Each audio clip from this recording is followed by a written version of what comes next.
Hello, good people. Welcome back to the Cub Games YouTube channel. My name is Evan, and we play goats here. We are here with round 5 of GFC 22.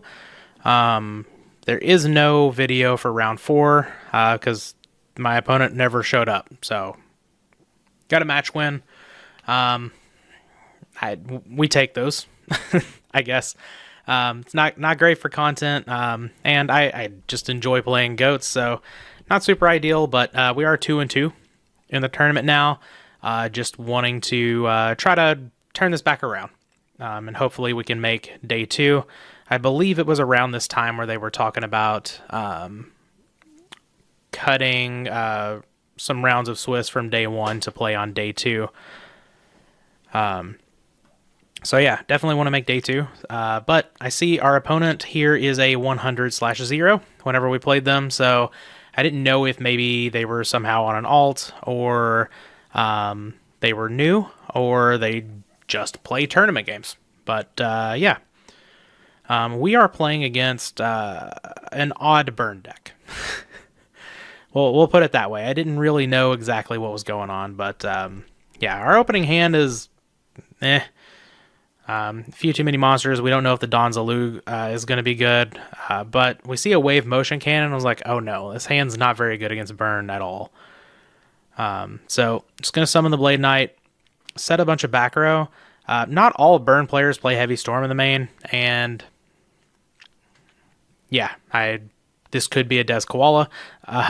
It is a Des Koala, so glad we set all the cards. Opponent puts the Des Koala in the graveyard. I am going to tell them that the koala lives, and I am going to take the 200 damage from the attack. So setting everything here did help us not take as much burn damage. The wave motion cannon is always sort of anxiety inducing. Generally the card sits there and never actually does anything, but you're just kind of like, when are they going to pop this and when's it going to kill me? So we flip Dust Shoot here. Our opponent has a Magician of Faith, which is already a little odd. Opponent has a Lava Golem. Metamorphosis, which is a little odd. Level Limit Area B, and a Tsukuyomi, which is a little odd. So this is like a mix of goat control and burn, which I'm not so sure those strategies really mix. Generally, you want to play burn with like the more aggressive or like the Cyberstein strategies or whatever. But yeah, opponent is up here at 2-2. I'm going to take the Magician of Faith because I really don't care about this Lava Golem. I can just like not ever summon into it. That's perfectly fine. I don't really care about the Tsukuyomi because I have this Sakuretsu armor here. The Metamorphosis isn't doing anything without the Magician of Faith, and the Level Limit Area B, I can just find an answer for that at some point. I mean, we can't send that back, but it is something I can just find an answer for at some point. Opponent's just going to set a back row and pass. Draw Call of the Haunted. I am going to summon the Donzalug here because there's a chance that we can hit the Lava Golem, and if we don't hit the Lava Golem, it's not great for us, obviously, but my hand is so bad against burn that I think it's perfectly fine to just take the aggressive line here. We do get to attack over this Des Koala. Opponent just puts the wrong card in the graveyard. We attack with the Donzalug, and guess what? We hit the Lava Golem. Best possible. So now we know the opponent has level limit, or no, they actually set the level limit here. Interesting. I don't know why they didn't just play the level limit. It seems to me like that would have been correct. I have no clue what the reasoning is behind that. Here I'm going to Jar of Greed because I want to try to find like a Solemn Judgment or something that may be relevant. And I don't think just leaving it on the field is really going to help me get a plus here. Now, just summon the level 2. Yeah, set the Trap Dust Shoot. Attack into a Stealth Bird.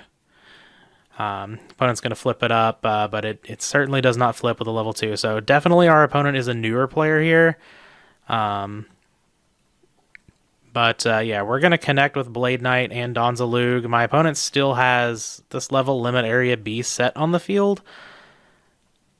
Yeah, then they're just going to concede. I have no idea. But yeah, I mean, we can't help what the pairings are. This is the deck that we got paired against, the player we got paired against. So that game obviously should have been a lot harder than it was, but we take it down. I like King Tiger double Solemn Judgment hands generally. So not upset about this. Drawing a Graceful Charity, which is really nice, and I think we can just fire it off here, because we do have this Mirror Force that I'm not super into really in the matchup. So I think we have a discard. We kind of know what we're going for. We would love a knock here, any sort of back row removal, something like that would be great here. I personally like to play the Graceful Charities and the Pot of Greeds before playing the Reinforcement of the Army. I know a lot of people like to do it the opposite way. And I think that's correct when you're dealing with something like Thunder Dragon, something like that, because like Thunder Dragon is specifically there for thinning the deck. And you specifically like get punished for drawing the Thunder Dragon if you play the Pot of Greed or the Graceful Charity first. However, with Rhoda, you want as much information as possible before you play the Rhoda. So I'm a big fan of playing the Pot of Greed or the Graceful Charity first and getting the random information, and then using that information to build on my decision trees for the Rhoda. So I am going to lead on the Graceful Charity here. Hit a Heavy Storm. We hit Solemn Judgment number 3, which is just fantastic. Like I said, don't really like Mirror Force, so we're just going to pitch the Mirror Force here. Elect to pitch the Rhoda. We have a King Tiger, we have this other Rhoda, and we have 3 Solemn Judgments. So we have like everything that we'll ever need to win this game.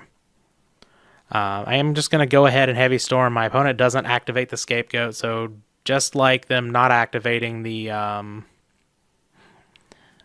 level limit, they don't activate the Scapegoat here. Again, not sure, but that kind of is what it is. We summon the level 2, attack into them off, and we're just going to set all of the Solemn Judgments. Feel really good about things. Opponent plays a Heavy Storm, Lord. Opponent plays the Swords of Revealing Light. I am just going to Solemn Judgment. The opponent's way down on cards. We know they have a set monster, which they should have played the Swords first, I suppose. But we know they have a set monster, so we want to take care of that, and we want to just like be super aggressive here. Get the game over with. We don't really want to play a long game against Burn if we can help it. I'm just going to summon the King Tiger here. No reason to sack off the level 2. For the Zaborg, I guess it would be a 2-turn clock had I done that, but maybe I should have done that. No. Because we just would have had the Zaborg on the board at that point. So may as well keep the level 2 and be able to get out the King Tiger so that our opponent can't summon any more Scapegoats or flip Ojamatria or something like that. So do like this play over the Zaborg. However, I guess we could consider like on the next turn the Zaborg or something to speed up the clock. Opponent now does play their level limit area B. Just like the Swords of Revealing Light, I'm just going to get rid of it. And try to really get in there. My opponent didn't set any back row before now, so I feel like they probably just don't really have anything going on. So just going to be aggressive. Attacking for 2,600. Opponent's at 37. We're going to set the MST, so if my opponent does draw a back row or, say, a Messenger of Peace, great. We have an answer. We don't even have to Solemn Judgment. We can hold this Solemn Judgment till the end of time. Go to our turn. We're going to summon the DD Warrior Lady, kill the Messenger of Peace, and this is lethal on the board. So, not much to talk about in this match. The opponent made some questionable decisions, I would say, and the deck was a little wonky. But yeah, we're now 3-2. Still don't feel great, but at this point, I'm not. Don't super know how the breaker situation is gonna shake out. So gotta control what you can control and just keep pushing forward and try to get some more wins. So that was round 5. We're 3-2. There were 7 rounds of Swiss on day 2, so we do need to go 5 and 2. Or sorry, on day 1 there were 7 rounds of Swiss, so we do need to go 5 and 2 to make day 2. Yeah, we'll be back with round 6.